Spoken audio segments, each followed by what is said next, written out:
गुरुपुर्ब के इस पावन दिवस पर जिस तरीके से केंद्र सरकार ने, प्रधानमंत्री ने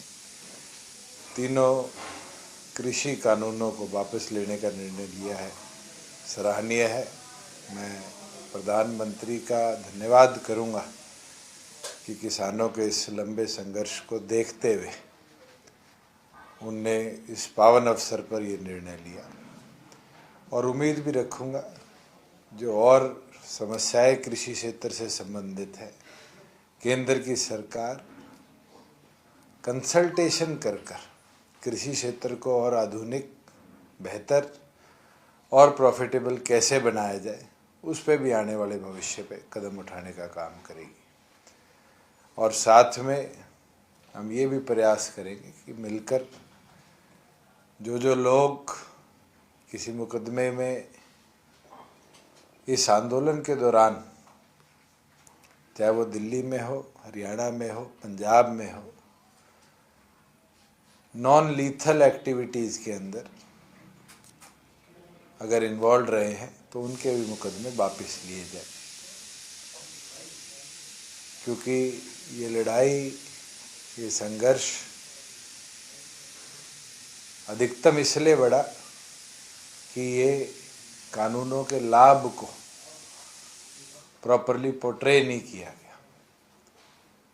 और ऐसा दर्शाया गया कि ड्रैकोनियन लॉज बनाए गए हैं। मगर आज जिस तरीके से स्वयं प्रधानमंत्री ने ये माना कि मैंने समझाने में मेरी कमी रही और उसके लिए माफ़ी मांगी, मैं ये मानता हूँ ये उनका बड़प्पन है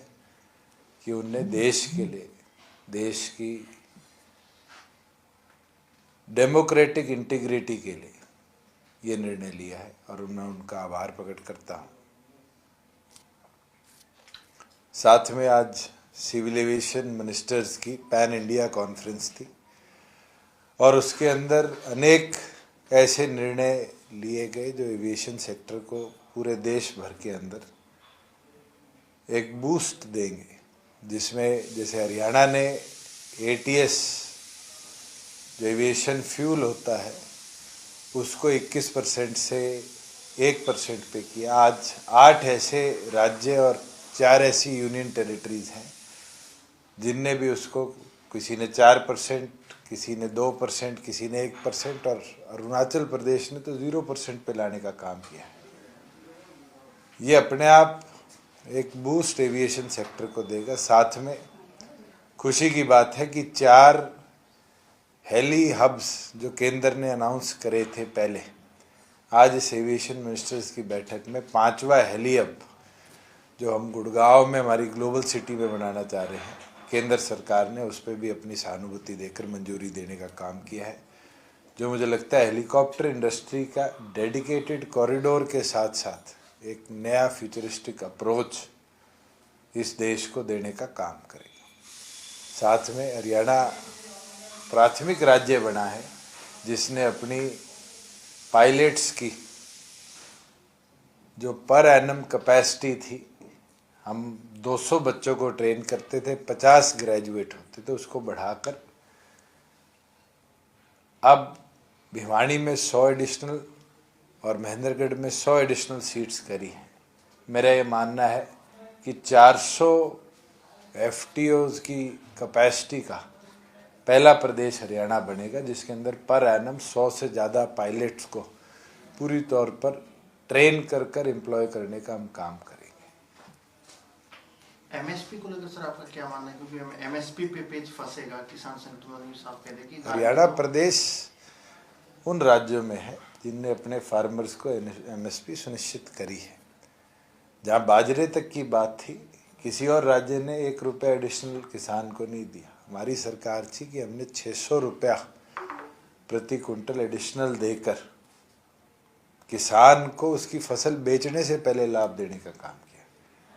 और हम तो निरंतर हरियाणा प्रदेश में एडिशनल क्रॉप्स को ऐड कर रहे हैं। जहाँ 13 ऐसी क्रॉप्स है जो केंद्र निर्धारित MSP पर है, उसके साथ हॉर्टिकल्चर प्रोड्यूस 17 ऐसे हैं जिनको हम भावांतर भरपाई योजना के तहत और प्रोक्योरमेंट की ओर ले जाने का काम करते हैं। सर हरियाणा में एक एचसीएस अधिकारी एचपीएससी में जो तैनात थे 1 करोड़ की रिश्वत के साथ पकड़े गए हैं, इस मामले पर आप क्या कहेंगे? कि सरकार पूरी तौर पर गंभीर है और ऐसी संगीन गतिविधियों में कोई पाया जाता है तो उसको बख्शने का काम हमारी सरकार नहीं करती। और जिस एफिशिएंसी के साथ क्राइम ब्रांच ने काम किया है, मैं तो बधाई देता हूँ सारी टीम को कि उनने जो जड़ थी उस जड़ से, उस रूट लेवल से ऐसे लोगों को पकड़ा है जो इस पूरी गतिविधि को अंजाम देते थे। सर राकेश टिकैत पे क्या बोलेंगे? उन्होंने बोला है कि एजिटेशन जब तक मूव नहीं करेंगे जब तक आप लोग ये पार्लियामेंट से स्क्रैप ना हो। चलिए, अब तो कोई ज़्यादा दिन नहीं है उनकी बात को भी, 10 दिन बाद पार्लियामेंट का सेशन है। अगर वो 10 दिन और इस चीज़ के लिए इंतज़ार करना चाहते हैं कि पार्लियामेंट से ये विड्रॉ हो, तो मुझे लगता है प्रधानमंत्री की ज़बान से बड़ा आज हमें कोई चीज़ नहीं माननी चाहिए। जब उनने कह दिया, मेजॉरिटी उनकी है लोकसभा में भी राज्यसभा में, तो भारतीय जनता पार्टी और उनके सहयोगियों के लिए कोई बड़ी बात नहीं है कि 29 के सेशन के अंदर अगर कोई ऑबिचरी नहीं है तो उसी दिन विड्रॉ करने का काम करें। धन्यवाद।